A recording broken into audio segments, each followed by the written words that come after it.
الحمد لله الذي خلق الموت والحياة ليبلوكم أيكم أحسن عملا فسبحان الذي رفع السماء بغير عمد وبسط الأرض على الماء فجمد وخلق الخلق فأحصاهم عددا وأشهد أن لا إله إلا الله وحده لا شريك له إلها واحدا صمدا فردا وأشهد أن سيدنا ومولانا محمدا عبده ورسوله المبعوث إلى كل أحمر وأسودا فصلى الله تعالى وسلم وبارك عليه وعلى آله وصحابه أجمعين دائما أبدا أما بعد فأعوذ بالله من الشيطان الرجيم بسم الله الرحمن الرحيم لا تقف ما ليس لك به علم إن السمع والبصر والفؤاد كل أولئك كان عنه مسؤولا صدق الله العلي العظيم وصدق رسوله النبي الكريم عليه وعلى آله وأصحابه أفضل الصلاة وأكمل التسليم. نہایت احترام و عقیدت اور کمال عشق و محبت کے ساتھ سید کائنات رحمت للعالمین فخر رسول دانائے غیوب صلی اللہ علیہ وسلم کی بارگاہ بے کس پناہ میں نذرانے درود و سلام پیش کرنے کی سعادت حاصل کریں. اللہم صلی علی سیدنا و مولانا محمد معدن الجود والکرم وعلى آلہ واصحابہ وبارک وسلم. رفیقان گرامی اور عزیزان ملت اسلامیہ، ایک لمبا عرصہ ہو گیا، تقریباً 2 ماہ سے زائد، حلالت کا سلسلہ ٹوٹنے نہیں پا رہا ہے اور اسی کے ساتھ ادھر ادھر کی دوڑ بھاگ اور دعوتوں کا اصرار پہم یہ بھی میرا ساتھ چھوڑنے کو تیار نہیں ہے. سفر در سفر ہے پسر خوب در، یہی کیفیت میری بنی ہوئی ہے اور میں تھک کر چور ہوں. مریض کو یوں ہی کچھ راحت کی ضرورت ہوتی ہے، لیکن لوگ سمجھتے ہیں کہ راحت اسی میں ہے کہ انہیں دوڑایا جائے. جو کچھ بھی ہو، میں تکلف کے ساتھ تو کچھ نہیں کہتا. بیان حقیقت کے طور پر یہ بات میں نے اجمالاً عرض کر دی. اب کچھ دیر تک میں آپ حضرات سے مختصر سی گفتگو کروں گا۔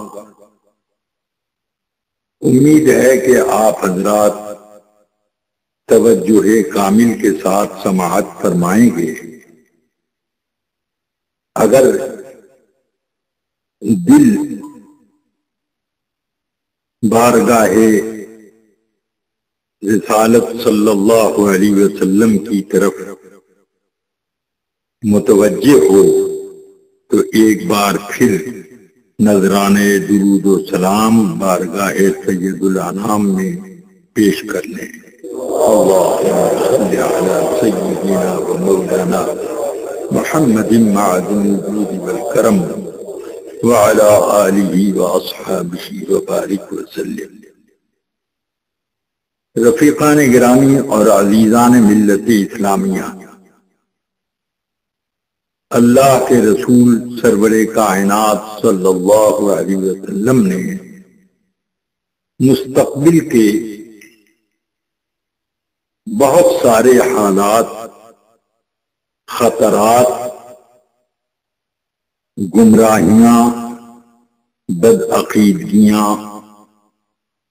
اور گمراہ کن فرقوں کا ذکر فرما دیا ہے، اور قیامت کی علامتوں کا اس انداز میں تذکرہ فرمایا جس سے بالکل واضح ہوتا ہے کہ آپ مستقبل کے سارے حالات کو اس طرح سے مشاہدہ فرما رہے تھے جیسے اپنی ہاتھ کی ہتھیلی دیکھتے ہیں۔ ان میں ہمارے اذعان و ایقان کو پختہ کرنے کے لیے بہت ساری علامتیں اب تک وجود میں آ چکی ہیں، جس سے ہم یہ یقین کر سکتے ہیں کہ آقا کائنات کے فرمان میں کوئی تبدیلی واقع نہ ہوئی اور نہ ہوگی۔ رسول پاک سرور عالم صلی اللہ علیہ وسلم ایک بار احد پہاڑ کے اوپر تشریف لائے اور ارشاد فرمایا، انی لأری الفتن تنزل خلال بیوتکم مواقع القطر۔ میں دیکھ رہا ہوں کہ گمراہیوں اور بدعقیدگیوں کے فتنے تمہارے گھروں کے بیچ میں اس طرح سے اتر رہے ہیں جیسے بارش برستی ہے۔ اب اس ماحول میں آپ دیکھیں تو یہ فتنے کس طریقے سے گھروں میں داخل ہو رہے ہیں یہ آپ کو سمجھ میں آئے گا۔ آقا کائنات صلی اللہ تعالی علیہ وسلم کے تشریف لے جانے کے بعد ہی سے فتنوں نے سر اٹھایا۔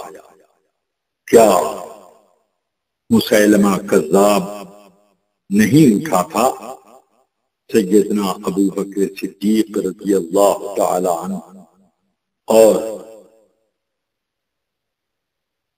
اہل حل و عقد صحابہ کرام نے یہ فیصلہ کیا کہ اس کی سرکوبی ضروری ہے، اور چنانچہ یمامہ کی ایک شاندار جنگ لڑی گئی جس میں بہت سے صحابہ کرام شہید ہوئے، مگر مسیلمہ اور اس کے ماننے والوں کا صفایا کیا گیا۔ خود مدینہ طیبہ اور اس کے قرب و جوار میں زکوٰۃ کی فرضیت کے انکار کا ایک فتنہ اسی دور میں اٹھا۔ سیدنا ابو بکر صدیق رضی اللہ تعالی عنہ نے ان کلمہ پڑھنے والوں کے ساتھ کوئی مروت نہیں کہ اس کلمے کی قیمت ہی کیا ہے جو جس کلمے کے ساتھ اللہ کے ایک عظیم فرض کا انکار بھی کیا جائے، جس سے یہ بات ثابت ہوئی کہ صحابہ کرام صرف یہ نہیں دیکھتے تھے کہ ایک آدمی کلمہ پڑھ رہا، بلکہ وہ یہ بھی دیکھتے تھے کہ کلمے کی اساس جن جن چیزوں سے متعلق ہے ان سب چیزوں کے بارے میں لوگوں کے عقائد و افکار کیا ہیں۔ اگر کلمے کے تقاضے کو پورے کرتے ہیں ان کے عقائد و افکار تو یقیناً ان کے ساتھ اہل اسلام کے معاملات بڑھتے جائیں، لیکن اگر ایک بنیادی مسئلے دینی کا کوئی انکار کرے تو اب ضرورت نہیں رہتی ہے کہ وہ دنیا میں زندہ رہ سکے، بلکہ اس کا صفایا کرنا ضروری ہے کہ مرتد کو دنیا میں رہنے کا کوئی حق نہیں۔ تو ارتداد کے فتنے مٹائے گئے۔ اس طرح پر ہمارے سامنے عہد صحابہ کی نظیریں موجود ہیں۔ مولا کائنات علی مرتضی کرم اللہ تعالی وجہ الکریم کے زمانے میں خارجیوں نے سر ابھارا اور ان لوگوں نے فتنے کھڑے کیے۔ حضرت مولا علی کرم اللہ تعالی وجہ کے ساتھ کتنے صحابہ کرام نے ان خارجیوں سے باقاعدہ جہاد کیا، اور مولا علی اور امیر معاویہ میں باہمی جنگ ضرور تھی، رسا کشی ضرور تھی، مگر خارجیوں کی جنگ کے معاملے میں ایک بار دونوں حضرات نے خارجیوں کو دونوں طرف سے گھیر کر کے صفایا۔ انہوں نے یہ نہیں دیکھا کہ یہ لوگ تو کلمہ پڑھتے ہیں، اس لیے کلمہ پڑھنے والوں پر تلوار کیسے اٹھائی جائے۔ انہوں نے یہ دیکھا کہ کلمے کے تقاضے کی تکمیل نہیں کرتے اور یہ بنیادی مسائل کے انکار بھی کرتے، اس وجہ سے انہیں دنیا میں رہنے کا حق نہیں۔ ایک جنگ کے موقع پر مولا علی کرم اللہ تعالی وجہ الکریم نے کچھ لشکر دے کر حضرت ابن عباس رضی اللہ عنہما کو، جو صحابی ہیں، رسول پاک کے چچا دار بھائی ہیں اور قرآن مجید کے علوم و اسرار کے ماہر ترین فرد، ان کے حوالے ایک لشکر کیا اور فرمایا فلاں جگہ خارجیوں نے اڈا جما رکھا ہے، ان سے جنگ کرو۔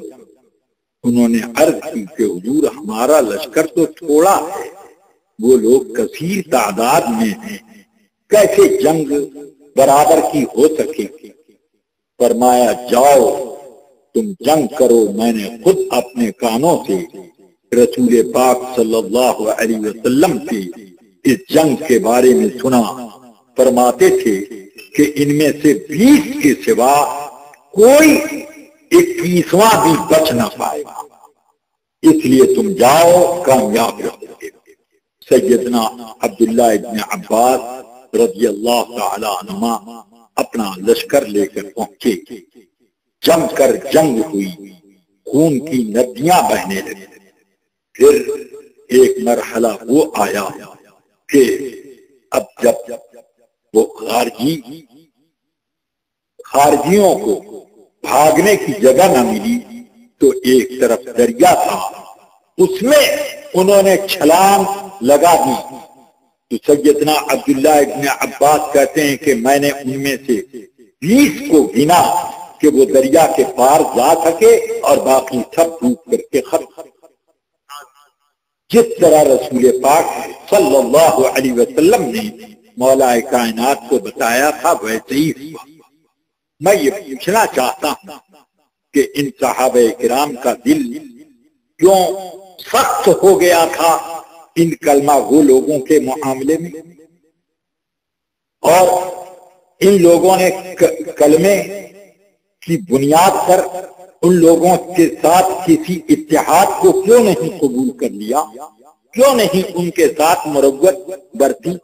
معاملہ صرف یہ ہے کہ ہم صلح کرتے ہیں تمام معاملات میں، اور جب ایک معاملے میں بھی دین کی بنیاد ہلنے لگتی ہے تو اب صلح کا امکان ختم ہو جاتا ہے۔ اس لیے رفیقان ملت، اس تمہید کے بعد اب آپ سمجھ لیں کہ یہ دور فتنوں کا دور ہے، ایسے فتنوں کا دور کہ رسول کریم صلی اللہ علیہ وسلم نے ارشاد فرمایا کچھ لوگ تمہارے سامنے آئیں گے کہ ان کی شکل و صورت اور ان کا ظاہر بڑا ہی دلکش ہوگا، وہ قلوبہم ضیاء، اور ان کے دل بھیڑیے ہوں گے۔ وہ بھیڑیے کیا ہوں گے؟ گوشت نوچنے کے لیے نہیں، وہ بھیڑیے وہ ایمان کھانے والے بھیڑیے۔ اس لیے ان کی باتیں بڑی میٹھی ہوں گی اور ان کا انداز بڑا ہی دلکش ہوگا، اور اپنے جبے اور قبے کے معاملے میں بڑے ہی نمایاں نظر آئیں گے، مگر ان سب کو نہ دیکھو، ان کے دل میں بھی اتر کر کے دیکھو۔ اس لیے وہ بھیڑیے ہی نظر آئیں گے، اور جب موقع پڑے گا تمہارے ایمان پہ ڈاکہ ڈالے گا۔ تو اس لیے اس زمانے میں ایک فساد بہت زبردست پیدا ہو گیا، وہ فساد صلح کلیت کا۔ سب کو بالکل صحیح کہتے ہیں، کوئی ان میں غلط نہیں ہے، سب صحیح ہے، اور اس وجہ سے اب سب صحیح ہیں تو مجھے یہ بات سمجھ میں نہیں آتی کہ اب رسول پاک بے مثل و بے مثال ہیں، رسول پاک ہمارے جیسے بشر ہیں، یہ بھی صحیح وہ بھی صحیح، یہ کہتے رسول پاک اللہ کے نائب مطلق ہیں، اللہ نے انہیں با اختیار بنایا، اور رسول اللہ صلی اللہ علیہ وسلم تو اتنا بھی اختیار نہیں رکھتے کہ وہ ایک جگہ ایک تنکا ہلا سکیں۔ تو اب ذرا سوچو دونوں باتوں میں کیسے اتحاد ہو سکتا ہے؟ رسول اللہ صلی اللہ علیہ وسلم کو اللہ نے غیب کو علوم دیے تھے، اور رسول اللہ کو دیوار کے پیچھے کا علم بھی نہ تھا۔ کیا یہ دونوں باتیں ایک ہی شخص تسلیم کر سکتا ہے؟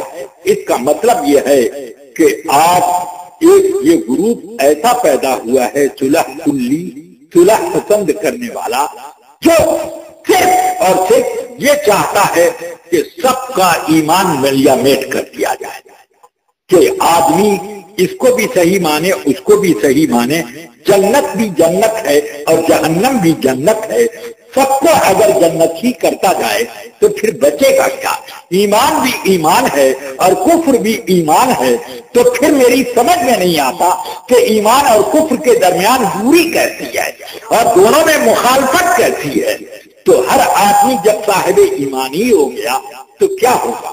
اس لیے میرے آقا سرور کائنات صلی اللہ تعالی علیہ وسلم ارشاد فرماتے ہیں کہ ایک وقت آئے گا ایسا کہ یصبح الرجل مؤمنا ویمسی کافرا ویمسی الرجل مؤمنا ویصبح کافرا، صبح کے وقت آدمی مومن ہوگا، شام آتے آتے کافر ہو جائے گا، اور شام کے وقت کوئی مومن ہوگا تو صبح ہوتے ہوتے وہ کافر ہو جائے گا۔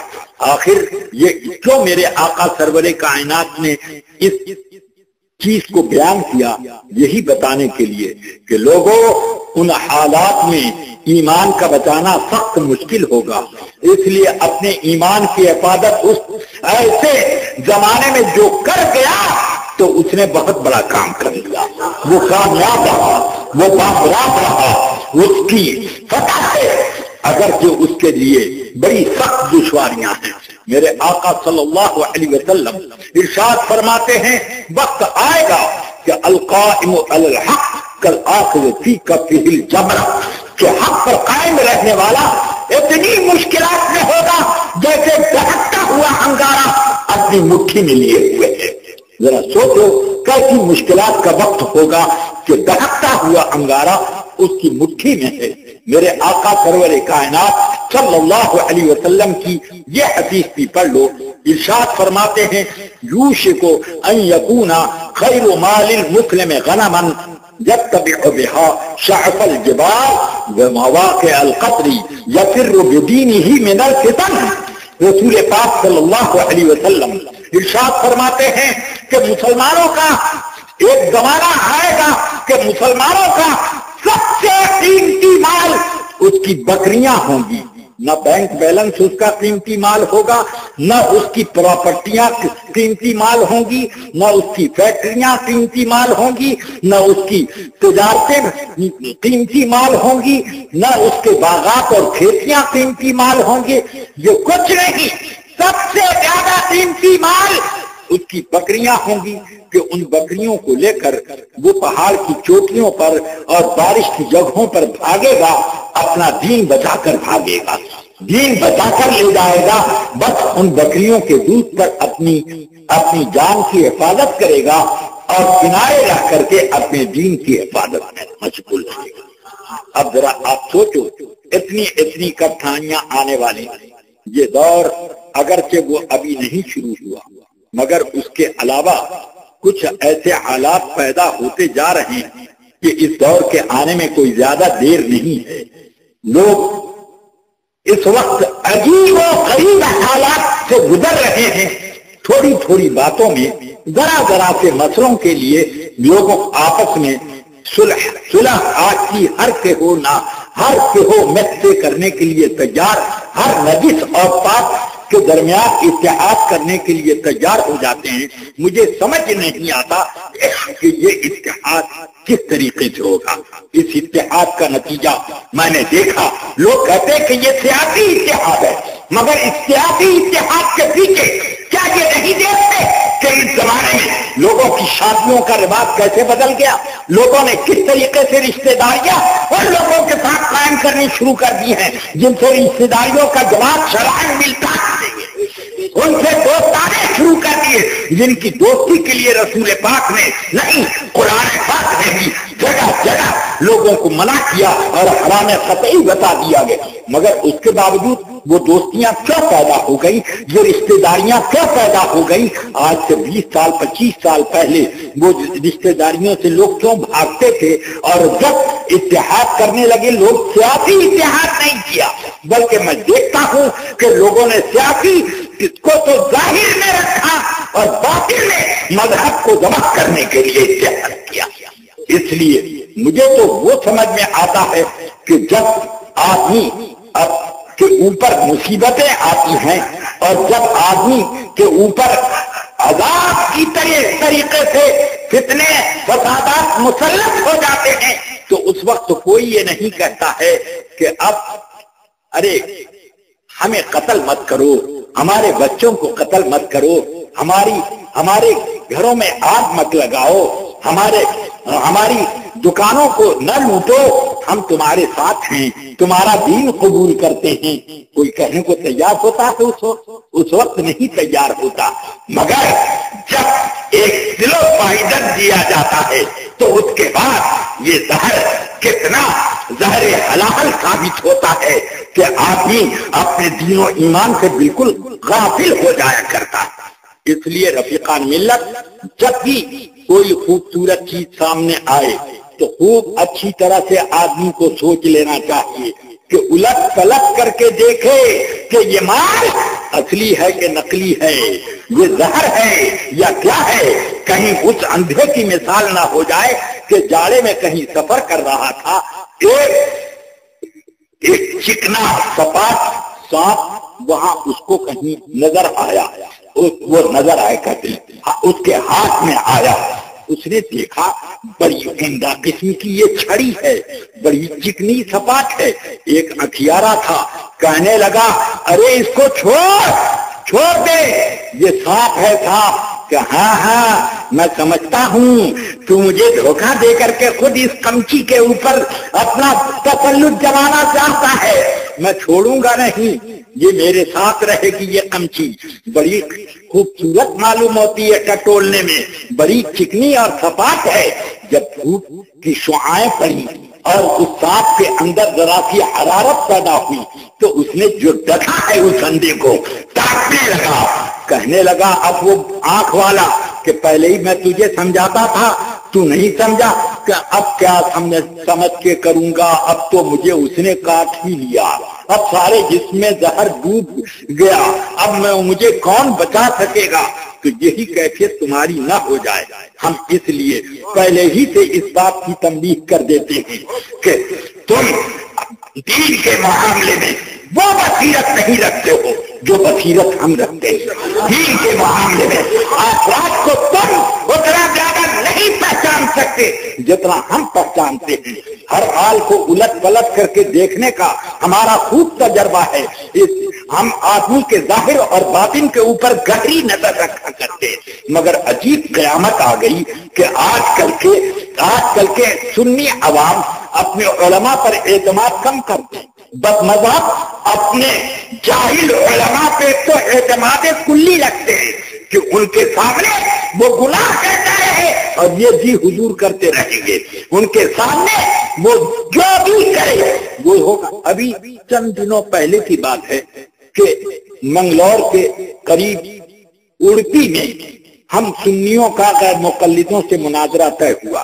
جب انہیں معلوم ہوا کہ ضیاء المصطفیٰ بھی آ رہا ہے تو ان لوگوں نے کہا کہ ہمارے علماء تیار نہیں ہیں، انہوں نے انکار کر دیا ہے، لہذا شرائط میں جو ہرجانہ دینے کا طے تھا وہ 1 لاکھ روپیہ ہرجانہ آپ لے لیجئے، مناظرہ ہم نہیں کریں گے۔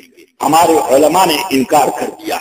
ان کے عوام میں سے ایک آدمی نے نہیں کہا کہ تم مناظرہ نہیں کرو گے، ذبح کر دیں گے، چلو چل کر کے مناظرے کے اسٹیج پر کھڑے ہو جاؤ۔ کوئی بھی ان میں سے نہیں بولا۔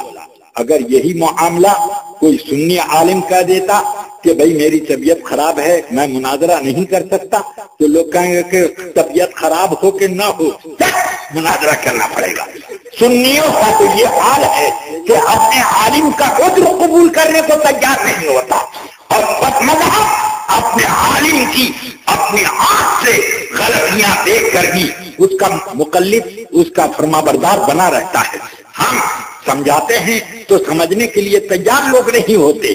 ہم کہتے ہیں کہ ویڈیو مت بنوایا کرو رسول پاک سرور عالم کی، ایک نہیں متواتر حدیثیں اس بات کی موجود ہے کہ متواتر حدیثیں موجود ہے کہ رسول پاک نے جاندار چیزوں کی تصویر بنانے سے منع کیا، جاندار چیزوں کی تصویر بنانا حرام قرار دیا، اور جہاں تک فرمایا ان اشد الناس عذابا یوم القیامت المصورون، قیامت کے دن سب سے دردناک اور سب سے سخت عذاب میں وہ لوگ مبتلا ہوں گے جو تصویر بناتے اور بنواتے۔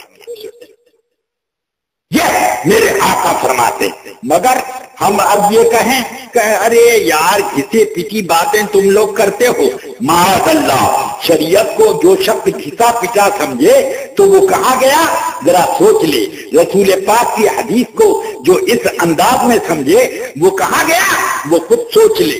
احانت کرنا آسان کام نہیں ہے، اس لیے رفیقان گرامی دیکھو، گناہ سے بچنا، عذاب الہی سے بچنا یہ عقل مندی کا کام ہے، اور بے وقوفی ہے کہ آدمی نفس کی اتباع میں اس کے پیچھے چلتا رہے۔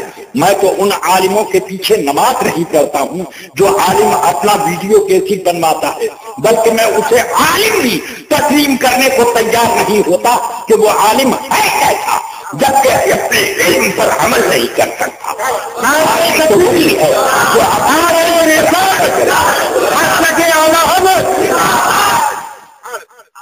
رفیقان گرامی اور عزیزان ملت اسلامیہ، آپ سمجھو، خوب اچھی طرح سے اس بات کو سمجھو۔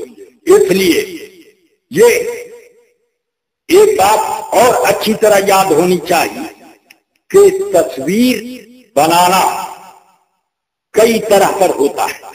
ایک تصویر تو بنانا یہ ہے کہ کیمرہ لے کے بنائے کوئی آدمی، اور ایک تصویر یہ بھی بنانا ہے کہ آپ اپنا ویڈیو آن کریں تصویر بنے۔ اگر آن نہ کرتے تو بنتی نہیں، آپ ہی نے بنائی جائے، اس لیے اس بنانے کا بھی عذاب چکھنا پڑے گا، اور تم دیکھتے نہیں تو بنتی بھی نہیں، کیونکہ مال مارکیٹ میں وہی تیار ہوتا ہے جس کا استعمال ہوا کرتا ہے۔ تصویریں بنتی ہیں دیکھنے کے لیے، اگر لوگ دیکھنا چھوڑ دیں تو اس کا بننا بھی بند ہو جائے گا، بننا بند ہو جائے گا۔ اسی وجہ سے ہمارے ائمہ نے، جیسے کہ حضرت علامہ ابن حجر عسقلانی اور حضرت امام بدر الدین عینی حنفی رحمت اللہ علیہ اور دیگر علماء نے کہا کہ اس میں عذاب پانے میں تصویر بنانے والا اور تصویر کو استعمال کرنے والا دونوں برابر کے شریک ہیں، کیونکہ اگر استعمال کرنے والا استعمال نہ کرتا تو بنانے والا اس کو بناتا بھی نہیں۔ اس لیے دونوں عذاب میں برابر ہے، بلکہ استعمال کرنے والا زیادہ مستحق عذاب۔ اب آپ یہ سب سوچیں، سمجھیں، اور اس سے بڑی قیامت تو یہ مجھے نظر آتی ہے کہ ذرا سوچو کہ آدمی دین کے کام کے لیے یہ راستہ اختیار کرے۔ لوگ کہتے ہیں کہ اس کے بغیر دین نہیں پھیل سکتا، سارے جلسے بند کر دو، صرف ویڈیو چلایا کرو، کیونکہ جلسوں سے کوئی فائدہ نہیں، اور کتابیں لکھنا بند کر دو، سارے کتب خانے جلا دو، سارے مدرسے بند کر دو، ساری مسجدیں توڑ دو، کیونکہ ان کے ذریعے سے دین نہیں پھیلتا ہے، بس ویڈیو سے پھیلتا ہے، ویڈیو سے پھیلتا ہے، اور ویڈیو نہ ہو تو دین نہ پھیلے۔ یہ کس قدر آدمی گناہ کے لیے کتنا زبردست ہیلا تلاش کر رہا۔ تو اس لیے یہ بہت برائی ہے کہ آدمی گناہ کرے تو کرے، اور گناہ کے جائز کرنے کے لیے اتنا کھوٹ راستہ اختیار کرے۔ اس لیے یہ خوب اچھی طرح اپنے ذہن میں محفوظ رکھ، ان سب چیزوں کا قاعدے سے آدمی کو التزام رکھنا چاہیے۔ اگر آخرت کے اوپر ایمان ہے، اگر آخرت کی طرف سے مستغنی ہو گئے تو جو جی میں آئے کرو، مگر اسلام اور اہل اسلام کی بنیادیں عقیدہ آخرت پر مستحکم ہیں۔ جو آدمی عقیدہ آخرت کا منکر ہے وہ دائرے اسلام سے خارج ہے، وہ ایک لمحے کے لیے مومن نہیں ہے بلکہ وہ کافر محض ہے۔ اس لیے جب آخرت پر ایمان رکھتے ہو تو آخرت کے اعتبار سے کچھ سوچو۔ اس زمانے میں ایک بات اور میں دیکھتا ہوں کہ ایک صلح کلی صاحب پیدا ہوئے اور انہوں نے 20 سال کے اندر نہ معلوم کتنے چولے بدلے۔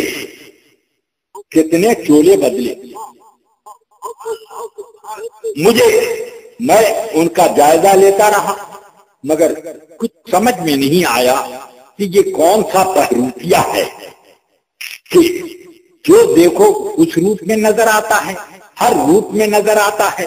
کبھی وہ غیر مقلد ہو جاتا ہے، کبھی وہ شیعہ ہو جاتا ہے، کبھی وہ کٹر سنی ہو جاتا ہے، کبھی کٹر بریلوی ہو جاتا ہے، اور کبھی کچھ ہوتا ہے، اور کبھی یہ بھی لکھتا ہے کہ اسلام میں فرقہ پرستی یہ پیدا ہو گئی ہے، اس فرقہ پرستی کو ختم کر دو۔ قبر میں کسی سے یہ نہیں پوچھا جائے گا کہ تم بریلوی ہو کہ دیوبندی ہو کہ اہل حدیث ہو کہ شیعہ ہو، یہ کسی سے نہیں پوچھا جائے گا۔ ماں دینوں کا تمہارا دین کیا ہے، اسلام ہی بتانا پڑے گا۔ مگر سنو، یہ اسلام تو ضرور بولے گا، سب ہی اپنے کو اسلام کے نام سے موسوم کرتے ہیں، سب اپنے آپ کو اسلام کے نام سے موسوم کرتے ہیں، چاہے وہ کوئی بھی ہو، شیعہ ہو، اہل حدیث ہو، دیوبندی ہو، غیر مقلد ہو، مودودی ہو، یہ ہو وہ ہو، سب اپنے آپ کو اسلام سے۔ مگر جب قبر میں سوال کیا جائے گا تو سب اپنا جواب بھول جائیں گے، اور جواب اسی کو یاد رہے گا جو پکا سچا اہل اسلام ہے، جس کو بریلوی کہا جاتا ہے، اسی کو یہ جواب یاد رہے گا، سب کے جوابات بھول ہو جائیں گے۔ اسی لیے تو حدیث پاک میں آیا، بخاری شریف میں حضرت اسماء بنت ابی بکر رضی اللہ تعالی عنہا فرماتی ہیں کہ رسول اکرم صلی اللہ علیہ وسلم نے صلاۃ الکسوف ادا کی، اس کے بعد منبر پہ تشریف لائے، اور منبر پر آنے کے بعد آپ نے فرمایا انکم تفتنون فی قبورکم مثل فتنة المسیح الدجال، تم لوگ اپنی قبروں میں اس طرح سے آزمائشوں میں ڈالے جاؤ گے جیسے کہ آزمائش مسیح الدجال، کانا دجال والی جیسی آزمائش اور فتنہ ہوگا، ویسی قبر میں آزمائش پڑے گی۔ تو اب یوتا احدکم، تم میں سے ایک کے پاس حاضری دی جائے گی، یعنی فرشتے آئیں گے اور پوچھیں گے ما تقول فی ھذا الرجل، کیا کہتے ہو اس شخصیت کے بارے میں؟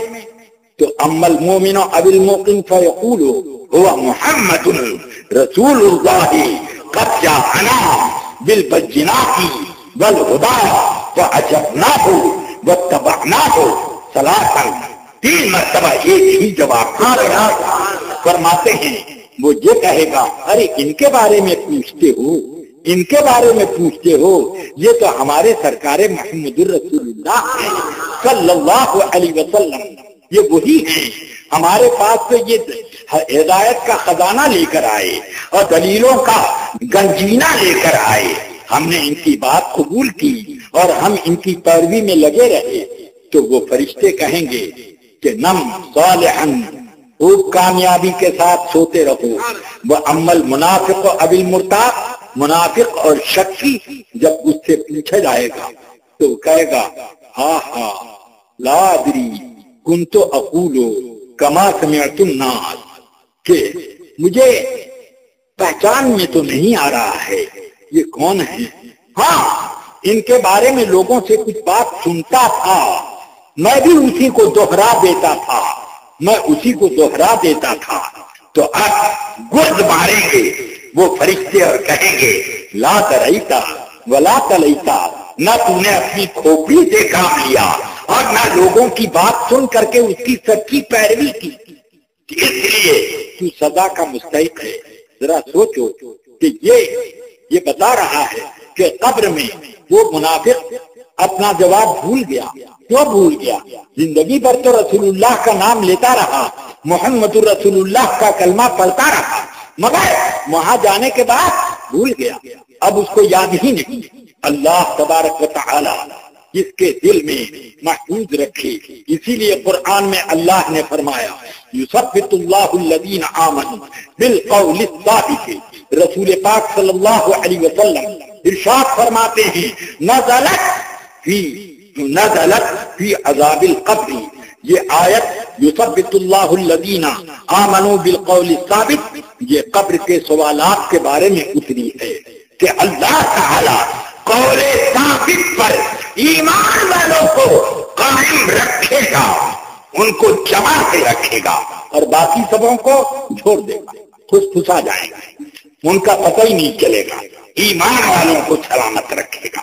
تو اے ایمان والو اپنی ایمان کی یہاں حفاظت کرو تو اللہ تمہاری جائیداد کی وہاں حفاظت کرے گا، اور اگر تم نے یہاں اس جائیداد کی طرف سے غفلت برتی تو اللہ تعالی اپنا ذمہ کرم اٹھا لے گا، اب تمہیں یاد نہ دلائے گا ہاں ہاں لا ادری، یہی تمہیں ہاتھ آئے، میں پہچان نہیں پاتا، میں سمجھ نہیں پاتا یہ کون ہے، میں نہیں سمجھ پاتا۔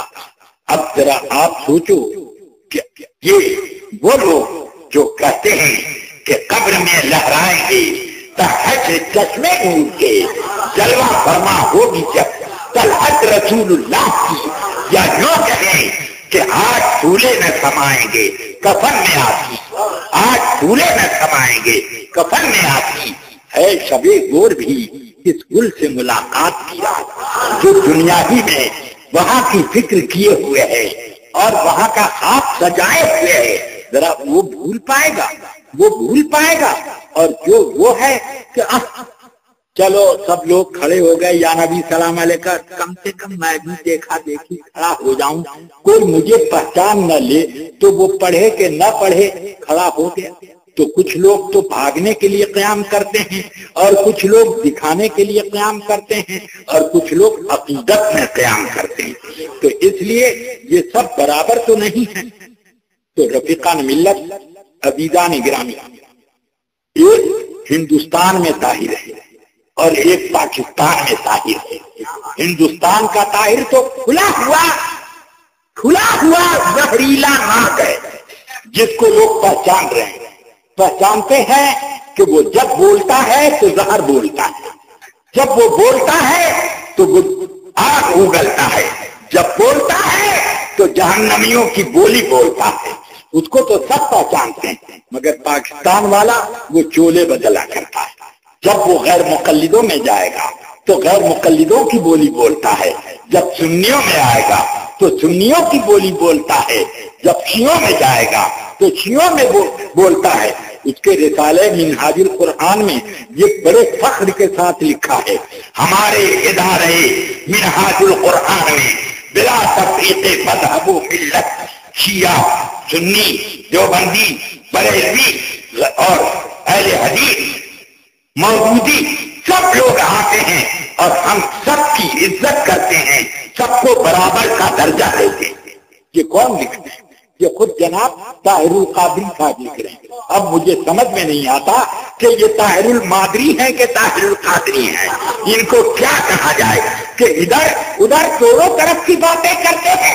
اب جب سنیوں میں آ جائیں تو اعلیٰ حضرت کا گن گاتے ہیں، اور جب صوفیوں میں چلا جائیں تو تصوف کا ایک طویل قصہ چھوڑ دیتے ہیں، اور جب سیاسیوں میں چلے جائیں تو پکے سیاسی نظر آئیں، جب وہ غیر مقلدوں میں چلے جائیں تو اس کے بعد عمل بالحدیث میں ان کی کوئی مثال نہیں ہے، شیعوں میں چلے جائیں تو یا حسین کہنے میں کوئی ان کی نظیر نہیں ہے۔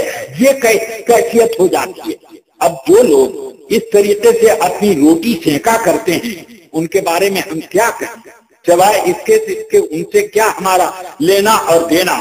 یہی وجہ تھی کہ جب اس نے اپنی کتاب لکھی اسلام میں فرقہ پرستی تو ہم نے مناظرے کا چیلنج ساؤتھ افریقہ میں دیا، اور اب جب علامہ جان مصطفیٰ صاحب قبلہ پہلے ہم نے شرائط مناظرہ کے لیے دعوت دی، اس کے لیے وہ تیار نہیں ہوئے اور کہنے لگے کہ ہاں ہماری ہوگی مناظرہ اور جو کچھ ہم آپ کو سوالات کرنے کر لیں گے۔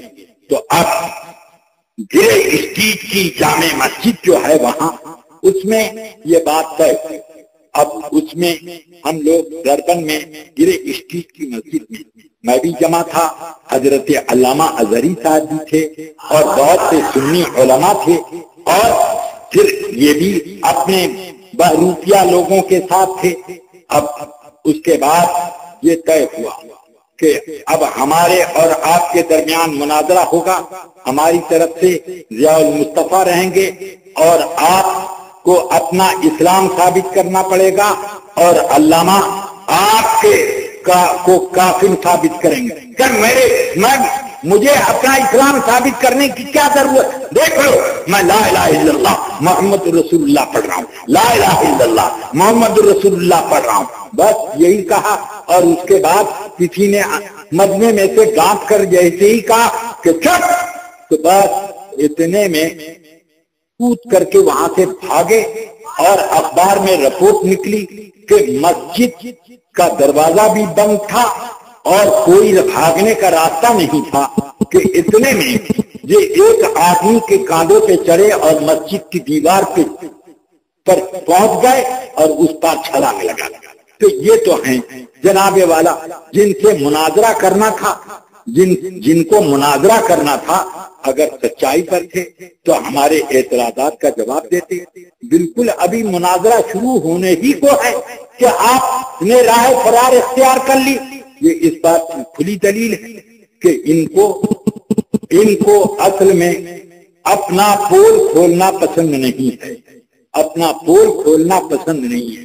تو اس لیے آپ اگر ان کا کوئی کیسٹ وغیرہ سنتے ہو تو اس پھرے میں مت آنا، ایسے لوگ بہت پیدا ہوئے ہیں اور ہوتے رہیں گے۔ زمخشری نہیں پیدا ہوا تھا، جاہد نہیں پیدا ہوا تھا، اور عبد القاہر جردانی نہیں پیدا ہوا تھا، ایک سے ایک لوگوں نے کتابیں لکھی، اور اسی طرح سکاکی نہیں پیدا ہوا تھا۔ ان لوگوں نے عربی ادب میں ایسے ایسے جوہر دکھائے، اور پھر ان لوگوں نے خود اپنے نئے طریقے کے اسلام کو، معتزلیت کو بہت پروان چڑھایا۔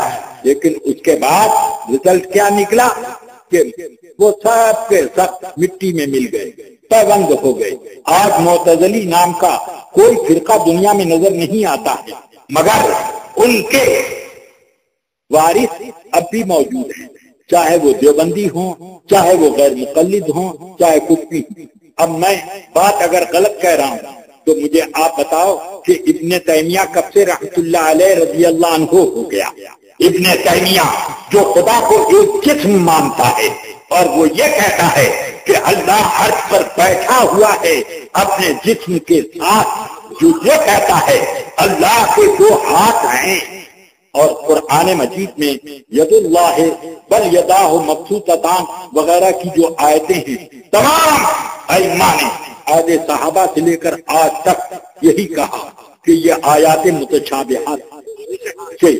اور بعد میں جب ان معتزلہ نے فتنے کھڑے کیے، مجسمہ نے فتنے کھڑے کیے، تب اس کے بعد علماء نے فرمایا کہ یداہ سے مراد اللہ تبارک و تعالیٰ کے ید سے مراد اس کی قدرت یہ اس لیے تعبیر کی تاکہ ان کو زیادہ آگے بڑھنے کی صورت نہ نظر آئے۔ تو ید کے معنی قدرت کے ہیں، تو یہ لوگ کہتے ہیں جیسے ابھی آج غیر مقلدوں کی کتابیں دیکھو اور ابن تیمیہ اور ابن قیم کی کتابیں دیکھو تو وہ اپنی کتابوں میں لکھتے ہیں اللہ کے ہاتھ ہے، انگلیاں ہیں، کلائیاں ہیں، بازو ہیں، کانڈا ہے، سینہ ہے، پیٹھ ہے، ٹانگیں ہیں، معاذ اللہ، اس طرح کی باتیں کرتے ہیں۔ جب اس کی پیٹھ ہے اور اس کا سینہ ہے تو کدھر آگا ہے کدھر پیچھا ہے متعین کرنا پڑے گا۔ اب وہ کدھر دیکھ رہا ہے کدھر نہیں دیکھ رہا ہے، یہ سب تو ایک دم اللہ کے اوصاف میں عیب لگانا ہے۔ اللہ کا پیچھا کدھر نہیں، کسی طرح ہر چیز اس کے سامنے، کوئی چیز پیچھے نہیں، وہ تو پیچھے سے پاک ہے۔ تو اس لیے رفیقان گرامی قرآن حکیم میں فرمایا لیس کمثلہ شیء، اللہ کی کوئی مثال نہیں ہے، کوئی مثال نہیں ہے، اور اللہ کی صفت کی بھی کوئی مثال نہیں ہے۔ وہ ذات بھی بے مثال اور صفات بھی بے مثال۔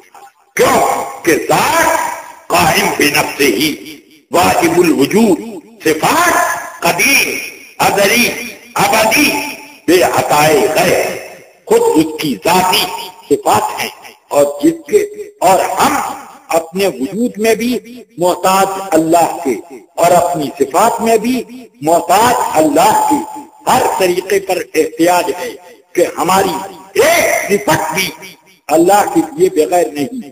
ہمارا دل کتنی ہی محنت ہم نے کی مگر اللہ نہ دے تو کتنے محنت کرنے والے ایسی ٹپلا کھاتے رہتے ہیں، اور کتنے وہ لوگ کہ ایک لفظ نہیں پڑا اور اتنا علم ہے کہ ایک سمندر ان کے سینے میں موجود ہے۔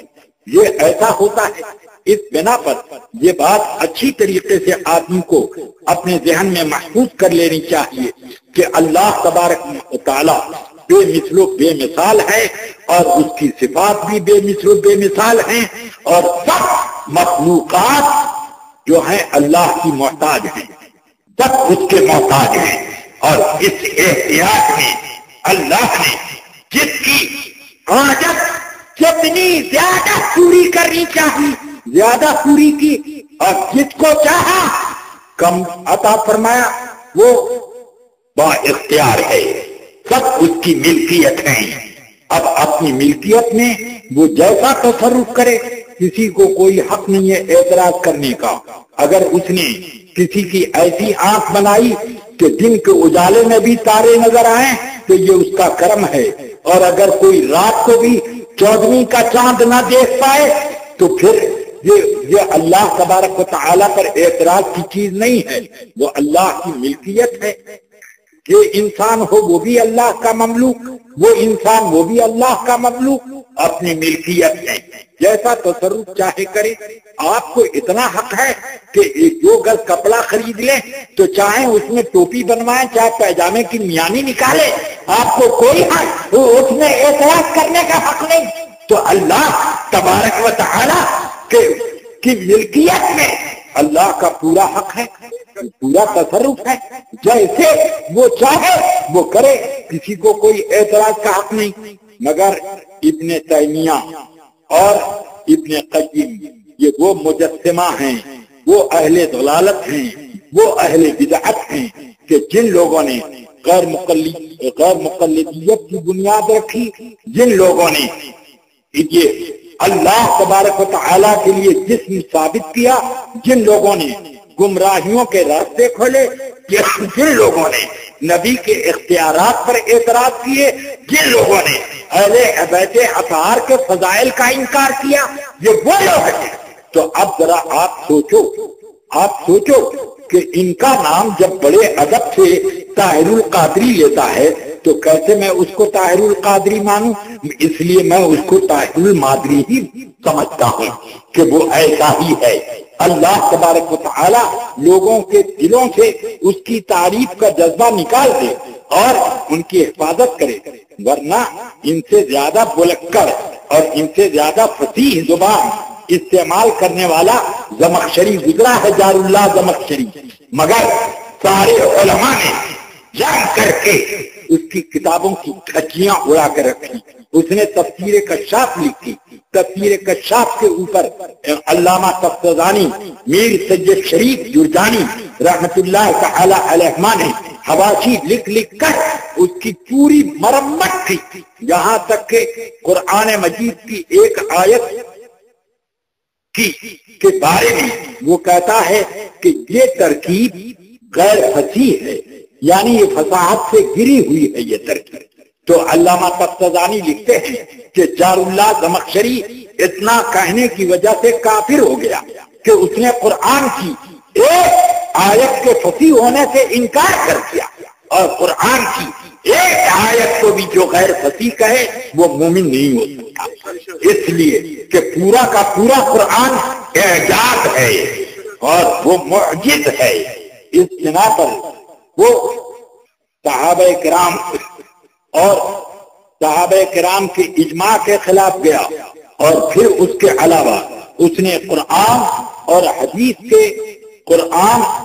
حدیث کے جو احکام ہیں اس کی بھی اس معاملے میں مخالفت کی۔ اس بنا پر رفیقان ملت، عزیزان گرامی، ان لوگوں سے آپ بات کر رہی۔ اب آپ کو اخیر میں ایک اور بات بتا دینا چاہتا ہوں۔ اللہ تبارک و تعالی آپ کے دلوں میں اس بات کی گنجائش ڈالے۔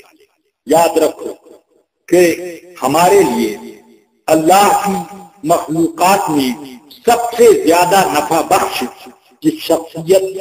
جو شخصیت ہے وہ آقا کائنات سرور دو جہاں محمد الرسول اللہ صلی اللہ علیہ وسلم، یہ وہ ہیں کہ اللہ نے ان کو اپنا نائب مطلق بنایا، یہ وہ ہیں کہ اللہ نے ان کو خلیفہ اعظم بنایا، یہ وہ ہیں کہ اللہ نے سارے انبیاء کی امامت کا تاج آپ کے سر افسد پر اور رکھا، اور یہ وہ ہیں کہ ساری کائنات کے راج کا تاج اللہ نے ان کے سر کے رکھا۔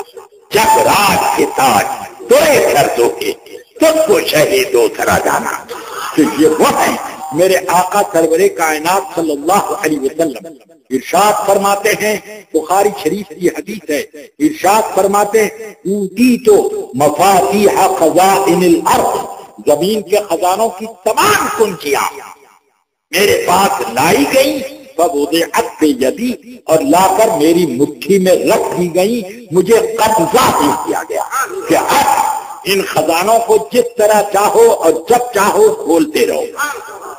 اب میرے آقا نے جن خزانوں کو چاہا اپنے زمانے میں کھولا، ظاہر میں جب تھے، اور اب تک خزانے کی چابیاں گھومتی رہتی ہیں، کبھی پیٹرولیم نکلتا ہے اور کبھی پلاٹینیم نکلتا ہے، کبھی کہیں سے کچھ اور نکلتا ہے، کہیں کوئی اور چیز نکلتی ہے۔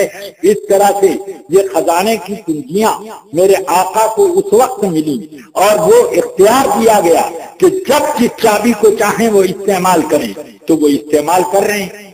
اور میرے آقا سرور کائنات کو صرف زمین کے خزانوں کی کنجیاں نہیں دی، بلکہ فرماتے میرے آقا صلی اللہ علیہ وسلم انا اول ان یقرأ باب الجنہ، سب سے جنت کا پھاٹک میں کھولوں گا، جنت کا پھاٹک میں کھولوں گا۔ فرماتے ہیں فَأَجُوزُ بِأُمَّتِي، اور سب سے پہلے میں اپنی امت کو اس میں داخل کروں گا، اپنی امت کو سب سے پہلے اس میں داخل کروں گا۔ اب مجھے آپ بتاؤ کہ نبی پاک صلی اللہ علیہ وسلم کو دنیا کے اختیارات دیے اور آخرت کے بھی اختیارات دیے۔ فرمایا، حدیث پاک متواتر ہے، ارشاد فرماتے ہیں قیامت کے دن اللہ تبارک و تعالی قیامت کے دن میں انا سید الناس، سارے انسانوں کا آقا میں ہوں گا۔ پھر فرماتے ہیں میرے صحابہ تم نے پوچھا نہیں کہ کیسے میں سب کا آقا ہوں گا قیامت میں؟ کہاں یا رسول اللہ بتا دیں۔ فرمایا دیکھو سب لوگ قیامت میں نفسی نفسی کے عالم میں ہوں گے، اللہ کا وہ غضب ظاہر ہوگا کہ ویسا غضب نہ کبھی ہوا نہ کبھی ہوگا، وہ غضب ظاہر فرمائے گا۔ اب سب دل ملا جائیں گے بے چین، اور آدھا دن قیامت کا 50,000 سال کے برابر ایک دن ہوگا، آدھا دن گزر جائے گا اور اللہ حساب بھی نہ لے گا، سب پریشان۔ تو اب سب لوگ کانفرنس کریں گے اور آپس کی میٹنگ میں یہ بات آئے گی کہ کیا راستہ اختیار کیا جائے کہ حضرت سے پروردگار عالم کی بارگاہ میں کوئی گزارش پیش کی جائے کہ وہ حساب کتاب کرے اور کچھ حالات نارمل ہونے لگے۔ تو لوگوں نے کہا کوئی صورت نہیں سمجھ میں آتی۔ فَيَقُولُ بَعْضُ النَّاسِ، تو ان لوگوں میں سے ایک بزرگ بولیں گے کہ کیا بلا وجہ پریشان کو، اذهبوا الى آدم فإنه ابونا خلق الله بيده واصطفاه، چلو حضرت آدم علیہ السلام کے پاس، وہ ہم لوگوں کے باپ ہیں، باپ کی مہربانیاں مشہور ہیں۔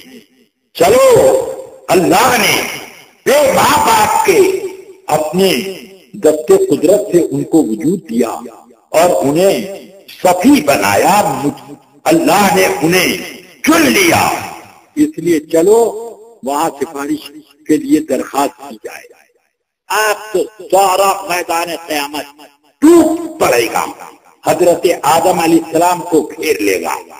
اے آدم انت ابونا، آپ ہمارے باپ ہیں، خلقک اللہ بیدہ، اللہ نے آپ کو اپنے دست قدرت سے پیدا کیا، واصطفاک، اور آپ کو اس نے صفی بنایا۔ دیکھ نہیں رہے ہیں کہ ہم کن مصیبتوں میں گرے ہیں، آپ کی اولاد کن پریشانیوں میں ہے۔ آپ اللہ کے حضور ہماری شفاعت کریں، سفارش کریں، کچھ عذاب میں کمی تو ہو، بے چینیاں تو دور ہوں، یہ جو عجب قسم کی پریشانیاں ہیں ان پریشانیوں کا مداوع تو ہو۔ آدم علیہ السلام فرمائیں گے نفسی نفسی منعنی اللہ تعالی من الشجرۃ، اللہ تعالی نے ایک درخت کو کے قریب جانے سے مجھے منع کیا تھا، میں نے کھا لیا، تو میں تو خود اپنی فکر میں ہوں کہ اب میں تمہاری سفارش لے کر جاؤں تو کہیں اللہ یہ نہ پوچھے کہ آدم پہلے اپنے بارے میں تو معاملہ طے کر لو، پھر اپنی اولاد کا معاملہ کرنا۔ تو کیا ہوگا؟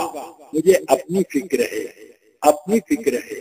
اذهبوا الى غیری، اذهبوا الى نوح فانه اول الرسل، جاؤ اور کہیں جاؤ، حضرت نوح کے پاس جاؤ، اللہ کے سب سے پہلے رسول وہی ہیں، وہاں جاؤ۔ اب لوگ بھاگم بھاگ نوح علیہ السلام کے پاس پہنچیں گے، انہیں گھیر لیں گے، کہیں کہ اے نوح، اللہ تعالیٰ نے آپ کو سب سے پہلا رسول بنایا، آپ کو نجی بنایا، آپ کو اللہ نے بڑے مرتبے دیے، اولو العزم رسولوں میں آپ کو رکھا۔ اے نوح، دیکھ نہیں رہے ہماری مصیبتیں، تو حضرت نوح علیہ السلام فرمائیں گے دیکھو میں نے طوفان نوح کے وقت میں اپنے بیٹے کے لیے سفارش کی تھی، اگر میں آج گیا تو اللہ فرمائے کہیں یہ نہ فرمائے کہ ایک تو تم نے اپنے بیٹے کی فرمائش کی بے ڈھب تھی اور آج پھر تم آ گئے ان لوگوں کی فرمائش لے کر، میں تو اپنی فکر میں ہوں، تم جاؤ۔ حضرت ابراہیم علیہ السلام وہاں آئیں گے، وہ کہیں گے نہیں، ان کی بھی تعریف کے بہت تعریف کریں گے، اللہ نے آپ کو خلیل بنایا، اپنا رازدار بنایا، اللہ تعالی نے بڑے مراتب آپ کو دیے، آپ دیکھ نہیں رہے۔ فرمائیں گے سنو، اللہ نے آج وہ غضب ظاہر کیا ہے، نہ ایسا پہلے تھا نہ کبھی بات نہیں ہوگا، مگر دیکھو ایک واقعہ یہ ہوا، سب گئے تھے، کہاں گئے تھے؟ میلہ کرنے، میں کلاڑی لے کر آیا اور سارے بتوں کو توڑ کر بڑے والے بت کو ٹھیک چھوڑ دیا اور کلاڑی اس کے کاندھے پہ لٹکا دی، اور جب وہ لوگ آئے مجھے پکڑ کے لایا گیا نمرود کے دربار میں اور کہا گیا کہ من فعل بآلہتنا یا ابراہیم، اے ابراہیم یہ ہمارے معبودوں کی درگت کس نے بنائی؟ تمہارے علاوہ کسی کام نہیں ہے۔ ان کا بل فعل کبیرہم فاسألوہم ان کانوا ینطقون، ارے بڑے والے کے کاندھے پر کلاڑی ہے، اسی نے کیا ہوگا، ان سبوں سے پوچھو کہ کس نے مارا ہے تم کو، کس نے تمہاری ناک توڑی، کس نے اس کی ٹانگ توڑی، کس نے اس کا ہاتھ توڑا، کس نے اس کے پیٹ میں تغار بنا دیا، کس نے اس کا کانڈا توڑ دیا، یہ سب سے پوچھو۔ اب وہ کہنے لگے کہ یہ تو بولنا ہی نہیں جانتے ہیں، تو پھر ہم ان سے کیا پوچھیں؟ تو ابراہیم علیہ السلام نے کہا جو بولنا ہی نہیں جانتا اور اپنی حفاظت خود نہیں کر پاتا تو تم کیسے اس کی پوجا کرتے ہو، کیسے تم اس کی عبادت کرتے ہو؟ تو میں نے یہ کہہ دیا تھا کہ بل فعلہ کبیرہم، تو میں ڈر رہا ہوں کہ کہیں اللہ یہ نہ پوچھے، حالانکہ اس کا مطلب ان کا یہی تھا کہ ان کے اوپر سختی سے ان کی بت پرستی کا رد کیا جائے۔ یہ نہیں تھا کہ وہ یہ کہہ رہے ہیں کہ بڑے والے نے کیا ہے، قطعاً اسی نے کیا ہے، یہ نہیں، بلکہ اتمام حجت کرنے کا یہ انداز تھا۔ تو نہیں، جاؤ تم موسیٰ علیہ السلام بھیجیں گے عیسیٰ علیہ السلام کے، عیسیٰ علیہ السلام کہیں گے کہاں اس طرح سے ٹھوکر کھاتے رہو گے، جاؤ۔ آج کے دن رسول اللہ صلی اللہ علیہ وسلم کے سوا اللہ کے حضور گفتگو کرنے، سفارش کی بات کرنے کا کی ہمت کسی میں نہیں ہے۔ اللہ نے اس کام کے لیے انہی کو منتخب کیا ہے۔ اللہ نے قرآن میں انہی کے بارے میں تو فرمایا عسیٰ ربک ان یبعثک ربک مقاما محمودا، ان قریب آپ کا رب ایسے منصب پر آپ کو فائز کرے گا کہ تمام اولین و آخرین مل کر آپ کی مدح سرائی کریں، سب آپ کی تعریف کریں گے۔ تو اب فرمائیں گے سب لوگ بھاگم بھاگ میرے پاس آئیں گے اور میں پکار کے کہتا ہوں گا انا لہا انا لہا انا لہا، ارے گناہ گاروں کا والی میں ہوں، شفاعت کا مستحق میں ہوں، سب کو میں نجات دینے کا کی شفاعت کرنے والا میں ہوں، آؤ۔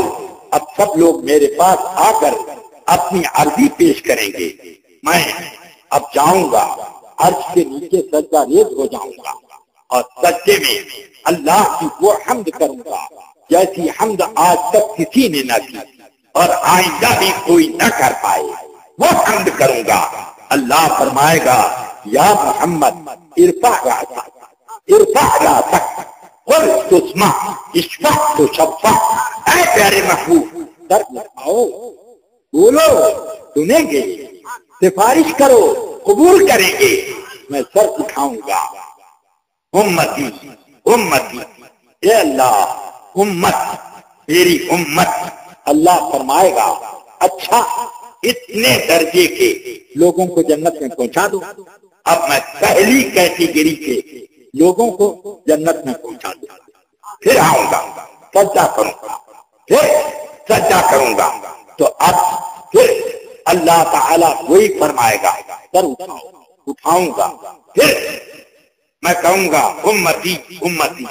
اللہ فرمائے گا اچھا دوسرے طبقے کے جو گناہگار چھوٹے موٹے گناہگار ہیں ان کو لے جاؤں، ان کو لے جاؤں گا، اب پھر آ کر سجدہ کروں گا۔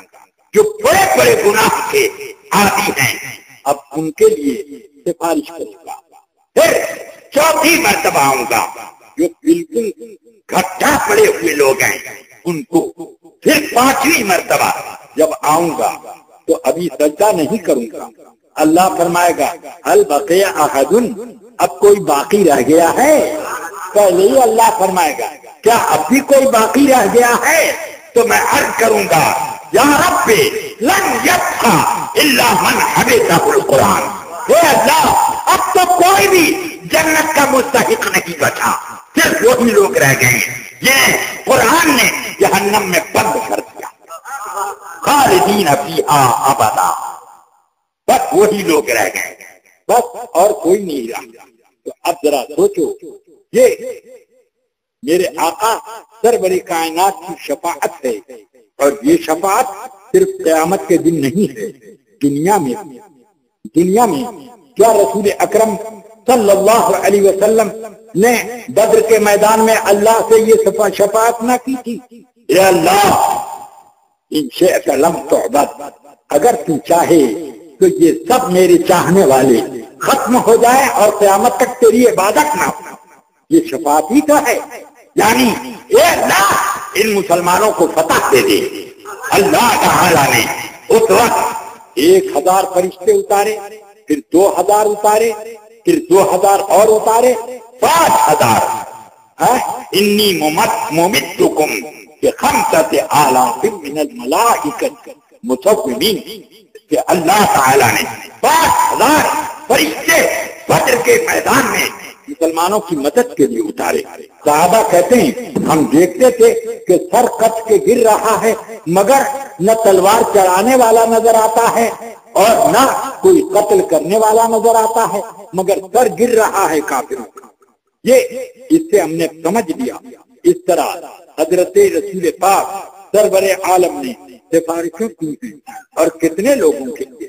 یہ دیکھو حضرت سیدنا ابو سعید خدری رضی اللہ تعالیٰ فرماتے ہیں، بخاری شریف مسلم شریف میں یہ حدیث ہے، فرماتے ہیں کہ ایک بار رسول پاک صلی اللہ علیہ وسلم نے فرمایا میری امت میں 70,000 ایسے لوگ ہیں کہ جنت میں بے حساب کتاب جائیں گے، وجوہہم کالقمر لیلۃ البدر، ان کے چہرے چودھویں کے چاند کی طرح حشر کے میدان میں جگمگا رہے ہوں گے۔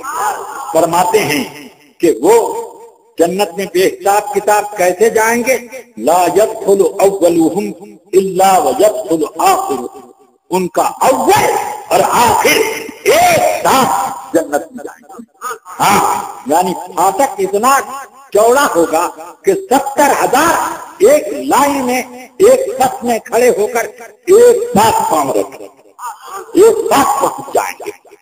تو اب عکاشہ ابن محصن رضی اللہ تعالیٰ عنہ وہاں بیٹھے تھے، عرض کرتے ہیں یا رسول اللہ ادعو لی ان اکون منہم، میرے لیے دعا کر دیجئے کہ میں ان میں ہو جاؤں، بے حساب کتاب والوں میں۔ تو رسول پاک فرماتے ہیں انت منہم، جا تو ان میں ہے، جا تو ان میں ہے۔ ہو گیا۔ اب دوسرے صاحب کھڑے ہوئے، یا رسول اللہ میرے لیے بھی دعا کر دیں۔ فرمایا لقد سبقک عکاشہ، عکاشہ تم سے پہلے تم دیکھا دیکھی کھڑے ہو رہے ہو، اور وہ صحیح چلے گئے، وہ انہوں نے صحیح مانگا اور تم دیکھ کے مانگ رہے ہو، انکار کر۔